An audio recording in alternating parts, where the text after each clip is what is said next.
Hi guys, this is just for this private boys, this video.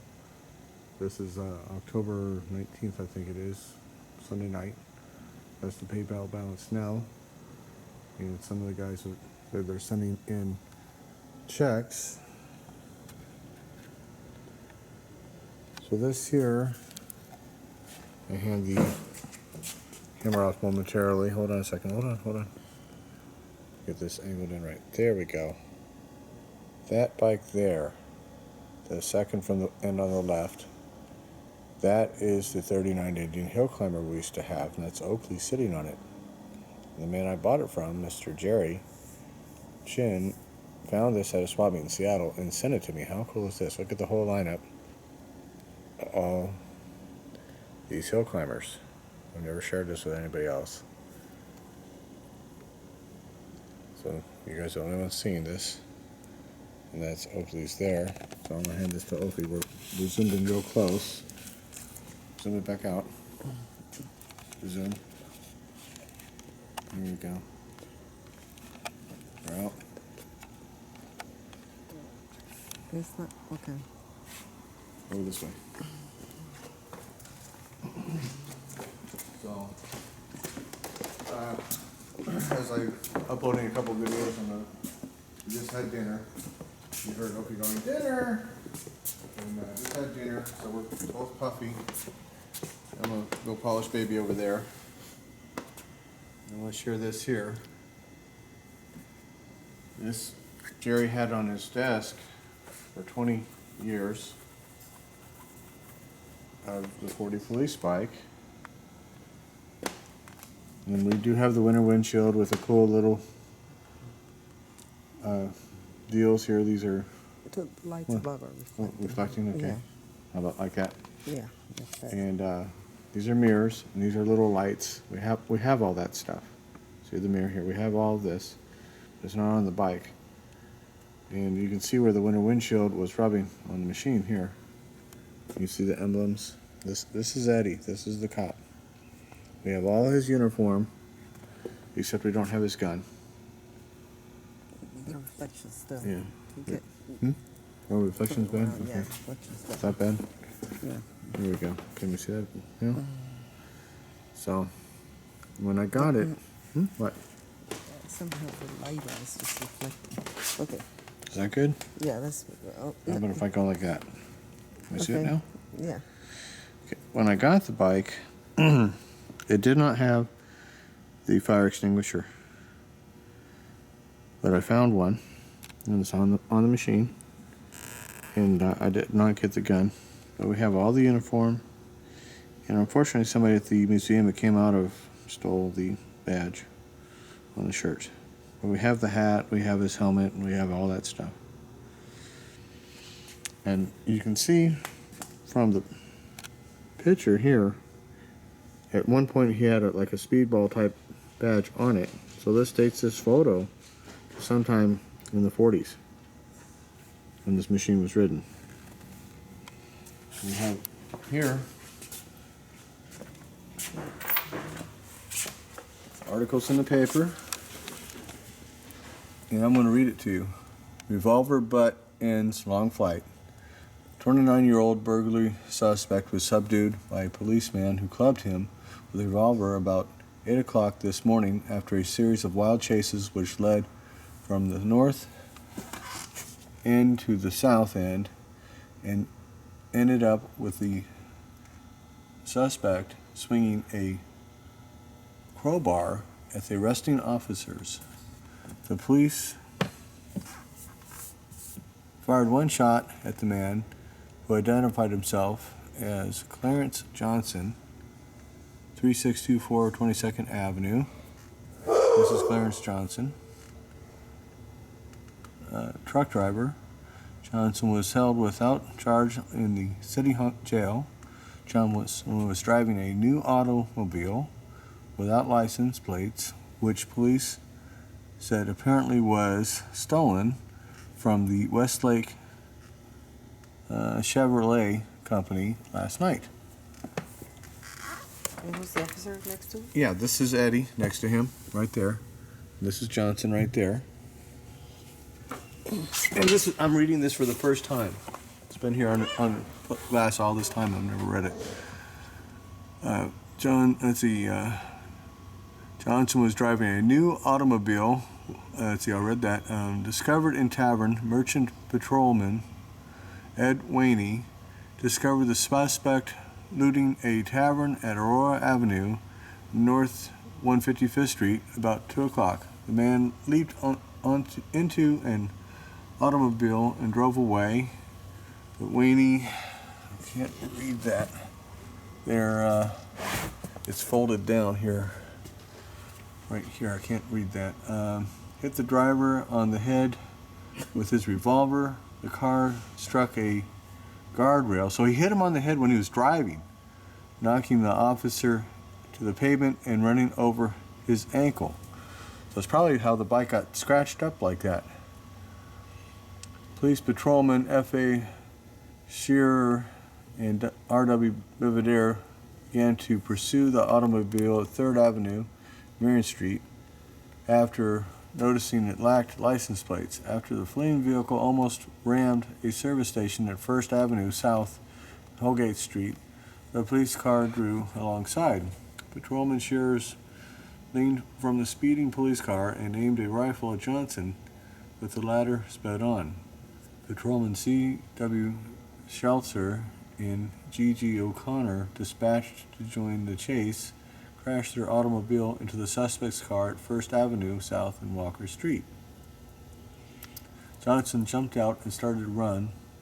Scheltzer fired at him but missed. Johnson swung mainly at Scheltzer with a crowbar, but Scheltzer subdued him with a revolver butt.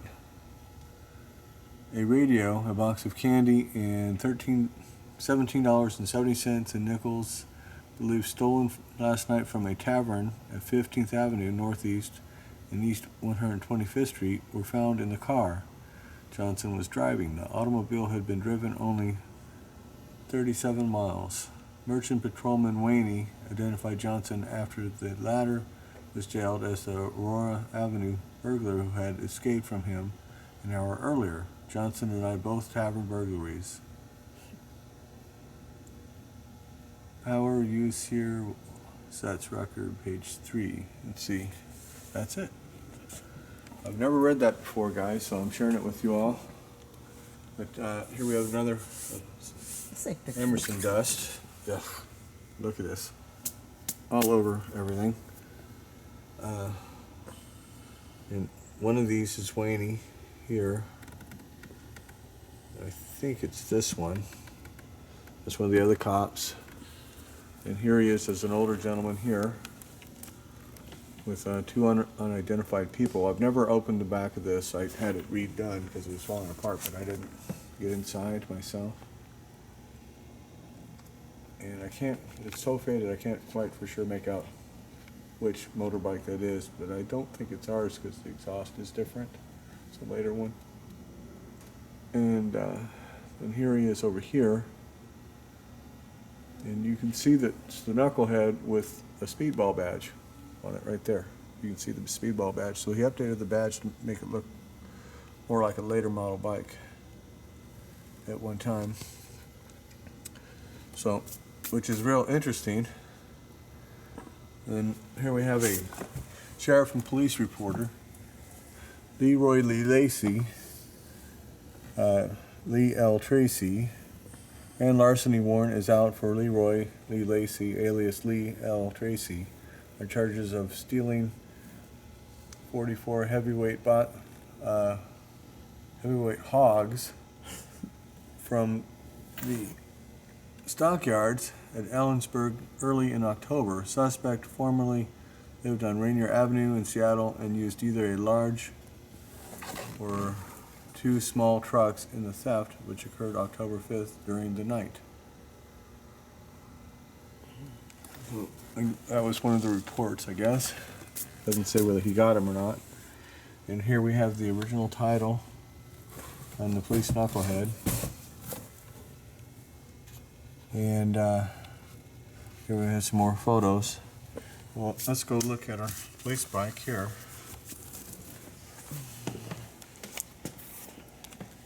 Let me put this little pictures back. Take out the frame now. There's the reason why I'm sharing this at this particular moment is because this bike here, same man who told me the hill climber, my friend Jerry Chin, had offered me this bike in 1997. And this is timing. In 96, I'm living in Latuna Canyon, and we got evicted out of there because they sold the property roughly February, I think it was, of 96, and moved into Opie's apartment. And at this time, we were just down the street from Dan Haggerty, and it was all a buzz that Haggerty had faked this Easy Rider's bike, was selling to some rich fool.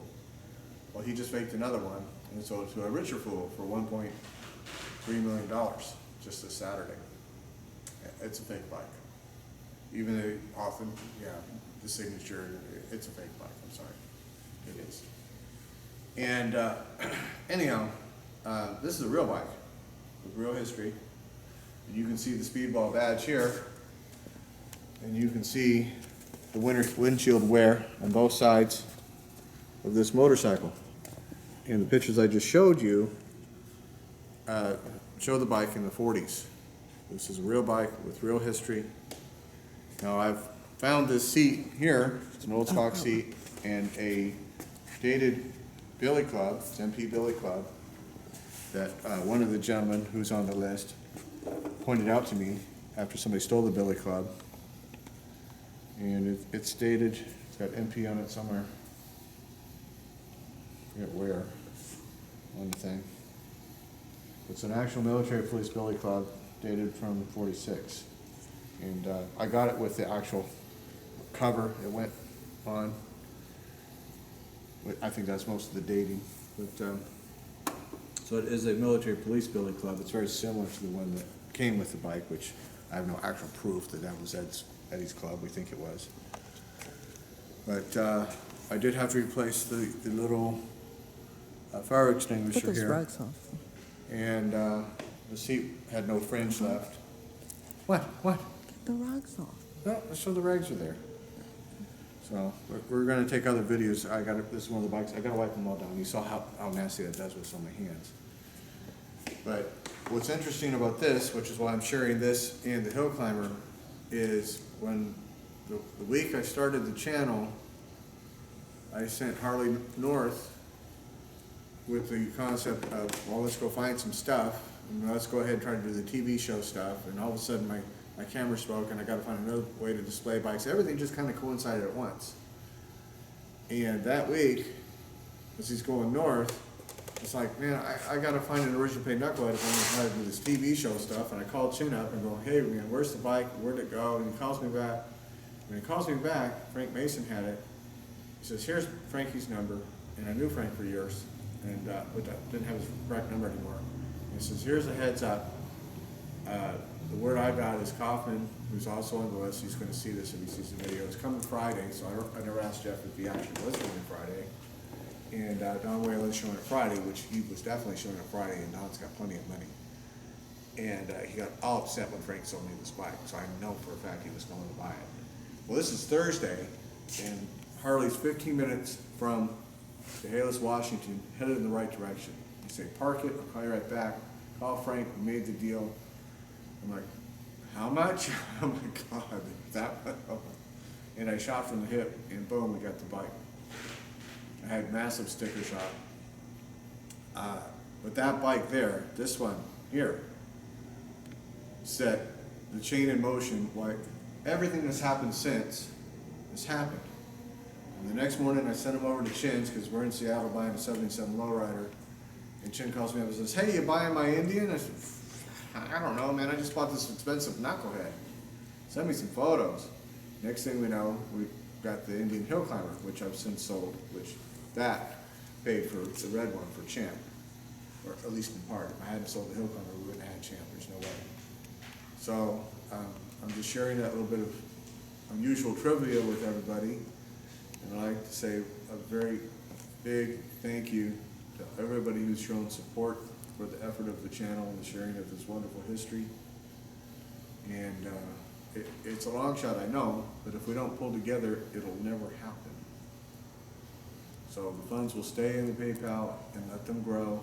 Some of the guys have said they don't want to do PayPal, they just want to send checks. Some of the guys said, I'll send you money every month. I'm just gonna let it grow. And we're gonna have to, unless something unforeseen happens, sell a couple of the bikes, but you're gonna see a whole bunch of these listed on eBay for stupid money, which I don't expect any of them to sell, but there's a reason why I'm gonna do that. And we'll let everybody in on that when the time comes after the fact of why I did that.